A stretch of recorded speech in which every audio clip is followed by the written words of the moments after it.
कहानी की शुरुआत में हम जंगल के बीच पहाड़ के ऊपर एक घर देखते हैं जहां विलियम नाम का एक आदमी अकेला रहता है। अपनी रिसर्च के लिए विलियम कई महीनों से इस सुनसान जंगल में रह रहा था, लेकिन एक दिन उसे एक सांप काट लेता है जिससे वह घबरा जाता है कि कहीं जहर उसके शरीर में न फैल जाए। इसी घबराहट में उसका फोन भी पहाड़ से नीचे गिर जाता है, यानी अब वह किसी को मदद के लिए बुला नहीं सकता। इसलिए वह खुद ही अपना हाथ काटकर जहर निकालने की कोशिश करता है और जल्दी से घर आकर बहुत सारा पानी पी लेता है। कुछ देर बाद विलियम बेहोश हो जाता है। जब उसे होश आता है तो उसे बार बार हेल्यूसिनेशन होने लगते हैं, क्योंकि सांप के जहर का कुछ असर अभी भी बाकी था। इसी तरह वह 1-2 दिन तक पड़ा रहता है। एक दिन वह बाहर से हेलीकॉप्टर की आवाज सुनता है और उसकी दरवाजे पर कुछ साइंटिस्ट उसे अपने साथ ले जाने आए होते हैं। शायद बाहर की दुनिया में कोई इमरजेंसी आ गई थी, लेकिन अंदर विलियम कोई आवाज नहीं कर पाता और साइंटिस्ट यह सोचकर चले जाते हैं कि अंदर कोई नहीं है। कुछ दिनों बाद आखिरकार जहर का बचा खुचा असर भी विलियम के शरीर से निकल जाता है और वह खुद को हेल्दी महसूस करने लगता है। हालांकि हो सकता है कि उसके शरीर में अभी भी थोड़ा जहर बाकी हो। फिर भी वह अपनी गाड़ी स्टार्ट करता है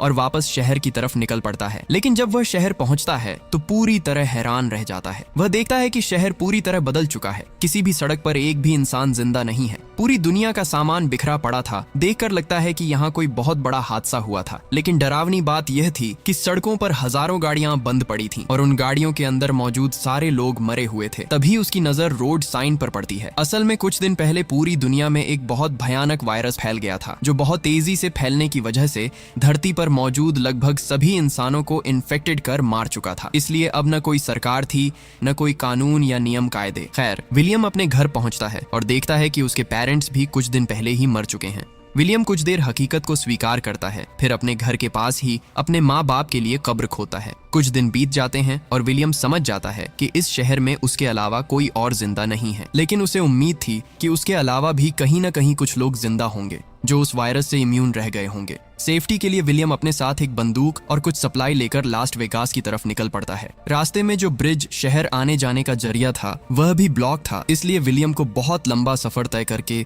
दूसरे रास्ते से लास्ट वेगास पहुंचना पड़ता है। लेकिन यह शहर भी खाली पड़ा था। यहाँ कोई नहीं था। बड़े बड़े होटल और कैसीनो बिल्कुल सूने थे। आखिरकार विलियम थक कर एक फेमस होटल में रहना शुरू कर देता है। अब चूंकि यहाँ उसके लिए सब कुछ फ्री था, इसलिए वह महंगी महंगी वाइन पीने लगता है। लेकिन अगले दिन रात को उसके पास 2 सर्वाइवर आते हैं, मिल्टन और एन, जो विलियम की तरह उस वायरस से इन्फेक्टेड नहीं हुए थे। वे बताते हैं कि पिछले कुछ दिनों से वे भी ऐसे ही महंगे होटलों में रह रहे हैं। मिल्टन उसे आखिरी टीवी ब्रॉडकास्ट दिखाता है जिसमें बताया गया था कि साइंटिस्ट इस नए वायरस का कोई एंटीडोट नहीं बना पाए। इसके बाद अलग अलग देशों में गृह युद्ध शुरू हो गए। लोग दवाइयों के लिए एक दूसरे को मारने लगे और कुछ ही दिनों में दुनिया के सारे इंसान या तो वायरस से मर गए या फिर खून खराबे में। साथ ही विलियम को पता चलता है कि वायरस आने के बाद मिल्टन और एन आज पहली बार किसी जिंदा इंसान को देख रहे हैं, यानी अब धरती पर जिंदा बचे लोगों की संख्या बहुत ही कम है। वह यह भी जानता है कि इतने दिनों अकेले रहने की वजह से मिल्टन और एन की मानसिक हालत खराब हो चुकी है। एन यहाँ रिवील करती है कि उसने वीडियो कॉल पर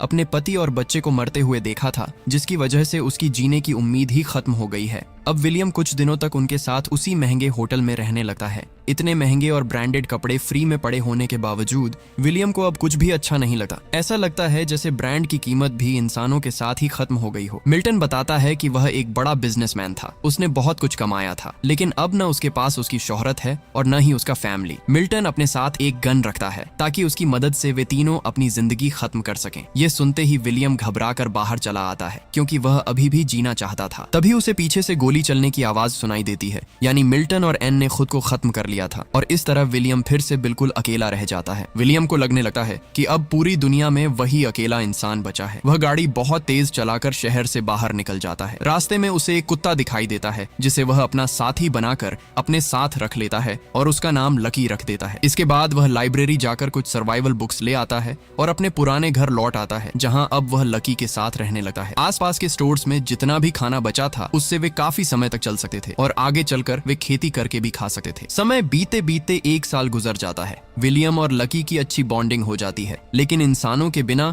विलियम बहुत बोर होने लगता है। टाइम पास करने के लिए कभी वह जॉगिंग करता है, कभी तैरने चला जाता है। एक समय तो वह अपनी गाड़ी को एक ही जगह पर गोल गोल घुमाता रहता है। लेकिन उसकी यह बोरिंग जिंदगी एक दिन बदल जाती है जब लकी दूर एक घर की तरफ देखकर जोर जोर से भौंकने लगता है। विलियम देखता है कि उस घर से धुआं निकल रहा है, तो वह तुरंत गाड़ी लेकर उस जगह की तरफ पहुंचता है। वहां की छत पर एक लड़की बंदूक लेकर उसे डरा देती है। उस लड़की का नाम एमा था। वह भी एक सर्वाइवर थी। विलियम उसे अपने बारे में सब कुछ बताता है जिससे एमा को यकीन हो जाता है कि विलियम से उसे कोई खतरा नहीं है। उनकी बातचीत से पता चलता है कि दोनों ने ही 1 साल से कोई जिंदा इंसान नहीं देखा था। विलियम के साथ जो कुछ भी हुआ था वह सब वह एमा को बता देता है और एमा भी अपनी सर्वाइवल स्टोरी शेयर करती है कि वह कल ही यहाँ आई है और उसे लग रहा था कि इस इलाके में कोई जिंदा इंसान नहीं है। कुछ देर बात करने के बाद विलियम उससे विदा लेने लगता है, लेकिन एमा कहती है, अरे आज रात यहीं रुक जाओ, कितने दिनों बाद कोई जिंदा इंसान मिला है।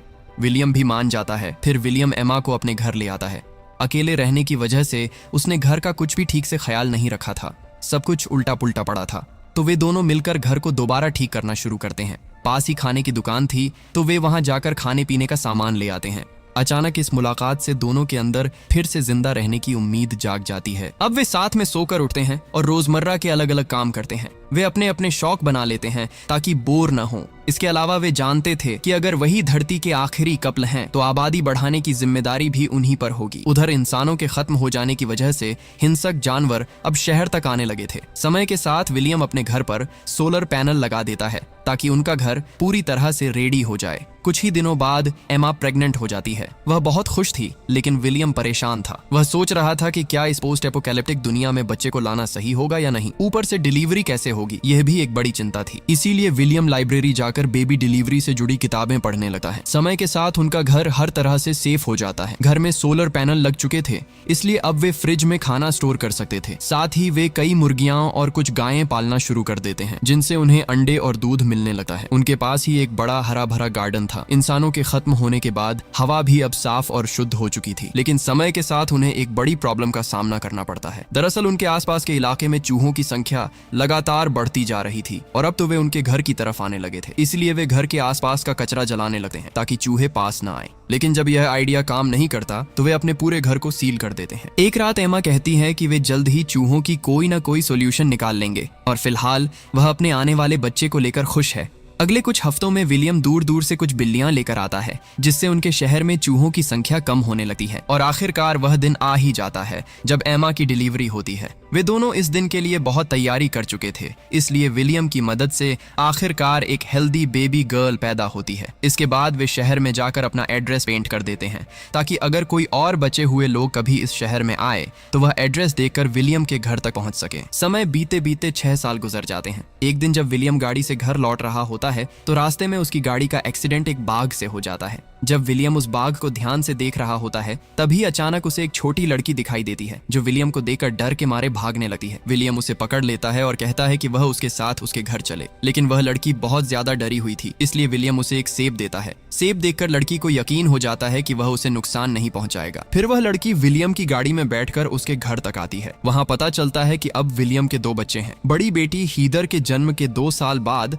उनका एक बेटा होता है जिसका नाम एलेक्स है और एमा अब तीसरे बच्चे की प्रेग्नेंट है। शायद अब पूरी दुनिया की आबादी यही 2 लोग बढ़ाने वाले हैं। खैर, खुशखबरी ये होती है कि शहर में लिखे उनके एड्रेस की वजह से 2 सर्वाइवर उनके पास पहुंच जाते हैं, लेकिन वह छोटी लड़की अब भी डरी हुई थी, इसलिए वह ट्रक से नीचे नहीं उतरती। कोई भी उसे जबरदस्ती नहीं करता। उस दिन पूरी रात वह लड़की ट्रक में ही बैठी रहती है। सुबह जब मरीना उसे खाना देने जाती है तो वह लड़की उस पर हमला करने की कोशिश करती है। तब मरीना उसे अपनी कहानी सुनाती है कि कैसे वह जॉर्ज के साथ इधर उधर जिंदा लोगों की तलाश कर रही थी और आखिरकार उन्हें विलियम का लिखा हुआ एड्रेस मिला। बातों बातों में मरीना उसे घर के अंदर ले आती है और उसे नहाने के लिए भेज देती है। इसके बाद मरीना लड़की के बैग से कुछ अजीब सी ड्राइंग्स निकालती है। साथ ही वहाँ एक लेटर भी मिलता है जिस पर लड़की का नाम ईबी लिखा होता है। मरीना वह लेटर सबको दिखाती है और बताती है कि यह लेटर ईबी की माँ ने लिखा था। उसमें लिखा था कि अगर किसी को ईबी मिले तो वह उसका ख्याल रखे, क्योंकि जब यह वायरस फैला था तब ईबी के पिता ने उसके साथ फिजिकल हैरेसमेंट किया था, जिसकी वजह से उस पर गहरा असर पड़ गया और वह किसी को भी देखकर डर जाती है।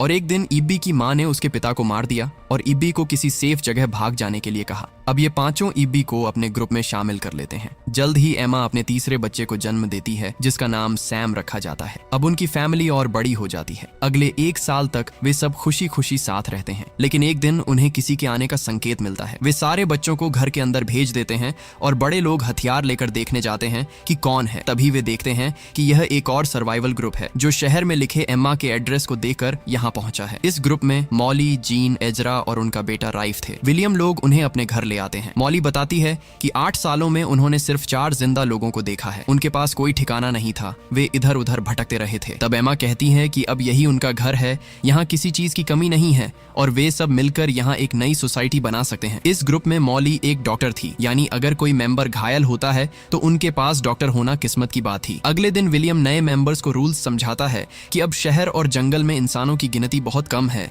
इसलिए अक्सर जंगली जानवर आसपास घूमते रहते हैं। इसीलिए जब भी वे शहर में सप्लाई लेने जाएंगे तो हथियार और साथ में कोई न कोई जरूर होगा। इसके बाद सब लोग शहर के आखिरी हिस्से में जाते हैं अलग अलग चीजें लेने के लिए।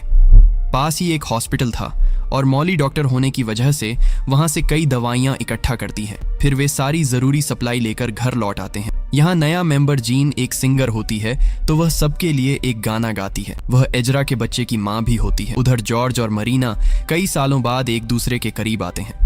आने वाले महीनों में जीन और मरीना दोनों एक एक बेटी को जन्म देती हैं और इस तरह धीरे धीरे 14 साल बीत जाते हैं। अब उनका फैमिली बहुत बड़ा हो चुका होता है। आज वे अपनी बड़ी बेटी हीदर का बर्थडे सेलिब्रेट कर रहे होते हैं। यहाँ विलियम अपने ग्रुप के सभी बच्चों को पढ़ाता है ताकि उन्हें पुरानी दुनिया के बारे में सब कुछ पता रहे कि पहले जमाने में धरती पर बहुत सारे लोग रहते थे, उनका बिहेवियर कैसा था, वे क्या करते थे और आगे चलकर उन्हें किस तरह जीना चाहिए। ये सारी बातें वह बच्चों को समझाता रहता है। एक दिन वहाँ एक भयानक तूफान आता है। तभी विलियम को याद आता है कि उनका डॉग लकी घर के अंदर नहीं है। विलियम जल्दी से उसे ढूंढने बाहर निकलता है और देखता है कि बेचारा लकी एक पेड़ के नीचे दबकर मर चुका है। यह देखकर विलियम और एमा दोनों बहुत टूट जाते हैं, क्योंकि जब विलियम ने जीने की उम्मीद छोड़ दी थी तब उसे लकी मिला था, यानी एमा से भी पहले लकी उसके साथ था। वे अपने गार्डन में लकी के लिए एक कब्र बनाते हैं और उसे अपने ग्रुप का पहला मेंबर का दर्जा देते हैं। इसके बाद एक दिन जब विलियम अपने बच्चों को खेलते हुए देख रहा होता है तभी एक बाघ उनके गार्डन में घुस आता है। विलियम तुरंत अपने बच्चों को बचाने के लिए उस बाघ के सामने चला जाता है। जब तक कोई उसे बचाने आता तब तक बाघ उसे बुरी तरह घायल करके भाग जाता है। सब मिलकर विलियम को बचाने की कोशिश करते हैं। उसके शरीर से बहुत ज्यादा खून बह चुका था, लेकिन किस्मत से उनके पास डॉक्टर और दवाइयां होने की वजह से विलियम की जान बच जाती है। उधर एमा अपने गन के साथ बाघ को ढूंढकर उसे मार देती है ताकि आगे से वह बाघ किसी को नुकसान न पहुंचा सके। इसके कुछ ही हफ्तों बाद विलियम फिर से काम पर लग जाता है। अब 17 साल पूरे हो चुके हैं और सभी बच्चे काफी बड़े हो गए हैं। विलियम अपने बेटे एलेक्स और सैम को सरवाइव करने के सारे ट्रिक्स सिखा रहा था। इसी बीच एजरा का बड़ा बेटा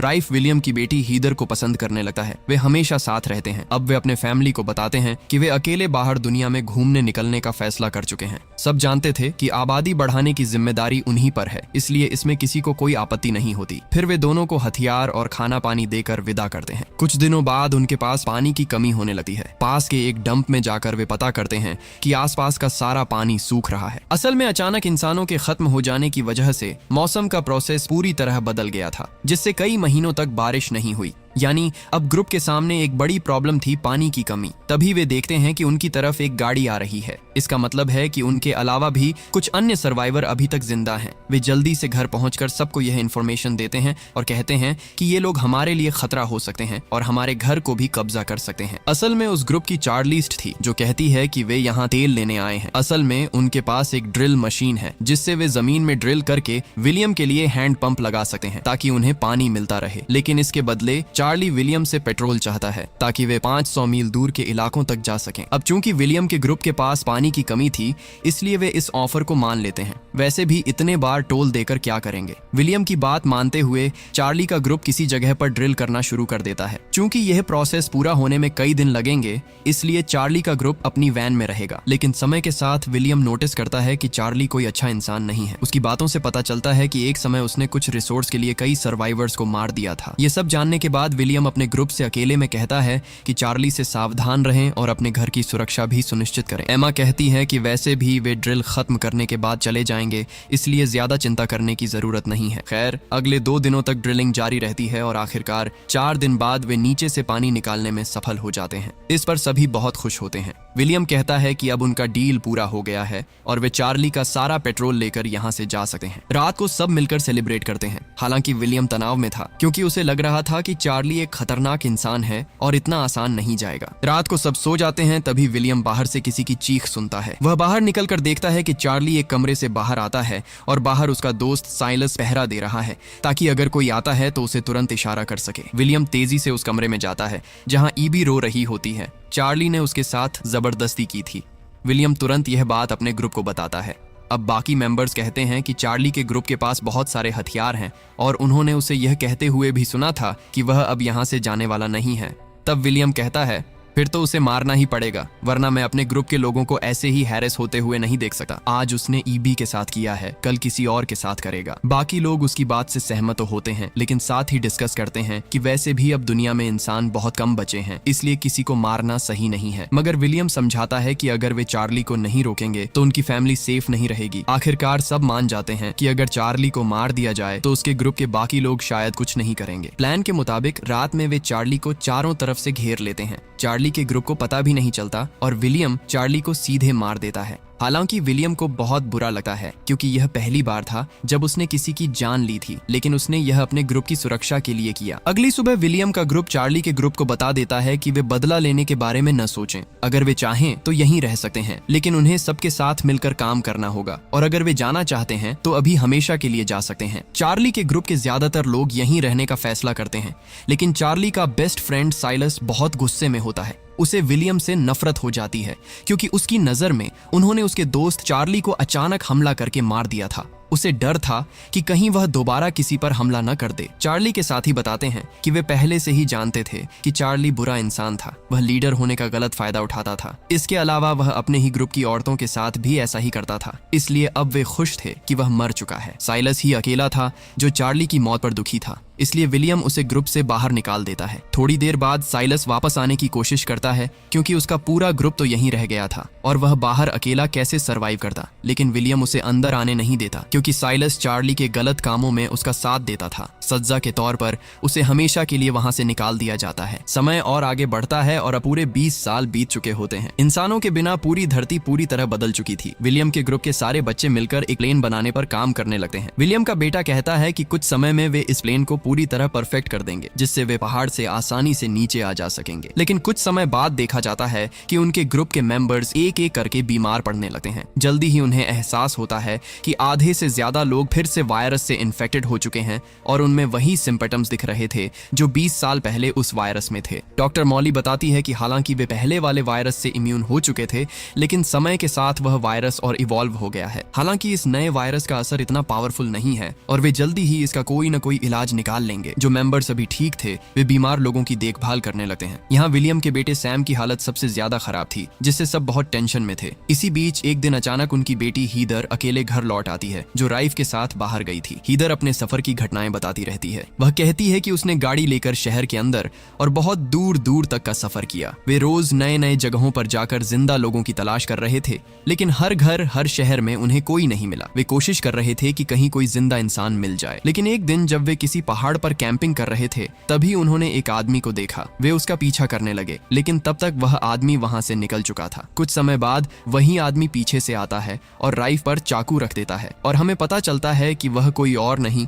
बल्कि साइलस था, वही चार्ली का बेस्ट फ्रेंड जिसे विलियम ने पहले बाहर निकाल दिया था। बदले की भावना में साइलस राइफ को मार देता है और हीदर भी उसकी मदद करती है। हीदर राइफ के पास पहुंचती है, लेकिन तब तक बहुत देर हो चुकी थी। तुरंत इलाज न मिलने की वजह से राइफ वहीं मर जाता है। उन्हें तीर के पास दफन किया जाता है। इसके बाद हीदर घर लौटी है। रास्ते में गाड़ी का तेल खत्म होने की वजह से उसे बाकी का रास्ता पैदल ही तय करना पड़ता है। यहीं से हीदर को पता चलता है कि उनके अधिकांश ग्रुप के मेंबर्स फिर से उसी वायरस से इन्फेक्टेड हो गए हैं। हालांकि ये वेरिएंट पहले जितना पावरफुल नहीं था। डॉक्टर मॉली उनके इलाज के लिए सैम का बुखार कम करने हेतु उसे ठंडे पानी में डुबोती है। कुछ ही समय बाद डॉक्टर मॉली द्वारा दी गई दवाइयां लेने से सभी फिर से स्वस्थ हो जाते हैं, लेकिन यह दवा सैम पर असर नहीं करती। सैम अपने माता पिता से आखिरी बार बात करके दुनिया छोड़ देता है। इन सब घटनाओं के बाद विलियम पूरी तरह टूट जाता है। सैम के अलावा उनके ग्रुप के 3 और मेंबर भी मर चुके होते हैं। एमा विलियम को समझाती है कि जब हमारे पास कुछ भी नहीं था तब भी सिर्फ हम दोनों साथ थे। आज हमारे पास एक पूरा ग्रुप है और हम ही भविष्य की दुनिया की आबादी बढ़ाने वाले हैं। अब विलियम हिम्मत नहीं हारता और ग्रुप के बच्चों को आगे के लिए तैयार करने लगता है। एक दिन वह पहाड़ की चोटी पर जाकर सूर्योदय देखता है और उसे एहसास होता है कि 20 साल में दुनिया कितनी बदल चुकी है। वह लौटकर बच्चों को एक स्पीच देता है कि अब तक वे गलत रास्ते पर चल रहे थे। वे पुरानी दुनिया जैसा बनना चाहते थे, लेकिन अब दुनिया पहले जैसी नहीं रही। इसलिए अब से उन्हें प्रकृति के हिसाब से जीना सीखना होगा। प्रकृति ही उन्हें सिखाएगी कि इस नई दुनिया और नए मौसम में कैसे रहना है। इसके बाद वे रेडियो को फिर से चालू करते हैं ताकि आपस में कम्युनिकेशन कर सकें। वे एक नई सोसाइटी बनाते हैं, सोशल इवेंट्स रखते हैं ताकि बच्चे समझ सकें कि इंसान एक सोशल जीव होता है। वे आसपास के शहरों को अपने हिसाब से रेनोवेट करते हैं। धीरे धीरे इस नई दुनिया में 50 साल बीत जाते हैं। बूढ़ा विलियम अपने पोते से कहता है कि यह नई मानव सभ्यता उन्हीं की नस्ल से निकली है और अब इसे आगे बढ़ाने की जिम्मेदारी उसी की है। और यहीं इस मूवी का अंत हो जाता है।